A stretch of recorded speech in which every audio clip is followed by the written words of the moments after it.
Singular and non singular matrices. अब singular और non singular matrices का मतलब क्या है? इसका सिंपली मतलब ये है कि हर वो मैट्रिक्स जिसका डिटर्मिनेंट ज़ीरो हो तो उसको हम सिंगुलर मैट्रिक्स कहेंगे, और हर वो मैट्रिक्स जिसका डिटर्मिनेंट ज़ीरो ना हो तो उसको हम कहेंगे नॉन सिंगुलर मैट्रिक्स। अगर हमारे पास एक मैट्रिक्स हो ए और इस ए मैट्रिक्स का हमने डिटर्मिनेंट फाइंड किया और वो ज़ीरो के बराबर आया, तो इस ए मैट्रिक्स को हम कहेंगे सिंगुलर मैट्रिक्स। अगर एक दूसरा मैट्रिक्स है बी और हमने इसका डिटर्मिनेंट फाइंड किया और वो ज़ीरो के बराबर नहीं आया, तो इस बी मैट्रिक्स को हम कहेंगे नॉन सिंगुलर मैट्रिक्स। अब इस पर एग्ज़ाम्पल करते हैं तो आपको मज़ीद भी क्लियर हो जाएगा। एग्ज़ाम्पल नंबर 18 है, find whether A is equal to 4 - 2 - 1 is a singular matrix. इस एग्ज़ाम्पल का मतलब ये है कि आप ये मालूम करें कि जो ए मैट्रिक्स गिवन है ये सिंगुलर मैट्रिक्स है या नहीं। तो सॉल्यूशन की तरफ चलते हैं। ए मैट्रिक्स हमारे पास है 4 - 2 - 2 1।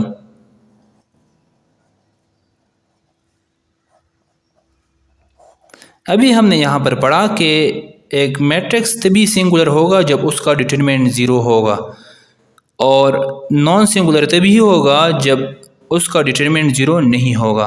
तो हम इस मैट्रिक्स का डिटर्मिनेंट फाइंड करेंगे तो उससे हमें ये पता चल जाएगा कि ये मैट्रिक्स सिंगुलर है या non singular. A determinant is equal to 4 - 2 - 2 1। A determinant is equal to, हम 4 के साथ 1 को मल्टीप्लाई करेंगे, बीच में माइनस और -2 के साथ -2 को, 4 1 ज़ा 4, माइनस अपनी जगह, 2 के साथ भी माइनस है और 2 के साथ भी माइनस है, तो माइनस माइनस की मल्टीप्लिकेशन से प्लस आएगा और 2 2 ज़ा 4, तो +4, लेकिन 4 के साथ प्लस लिखने की ज़रूरत नहीं है। अब 4 - 4 से आता है 0, तो ए डिटर्मिनेंट 0 के बराबर आया। तो इसका मतलब ये है कि जो ए मैट्रिक्स है ये सिंगुलर मैट्रिक्स है। Since A determinant is equal to 0, therefore A is singular matrix. Example number 19 है, if p is equal to -4 to 3 - 7 check whether p is a singular or non-singular matrix। Example number 19 में हमें p matrix given है और हमें ये check करना है कि ये जो p मैट्रिक्स है ये सिंगुलर मैट्रिक्स है या नॉन सिंगुलर। तो सॉल्यूशन की तरफ चलते हैं। p मैट्रिक्स है -4 to 3 - 7। इसका डिटर्मिनेंट फाइंड करते हैं, तो p determinant is equal to -4 2 3 - 7।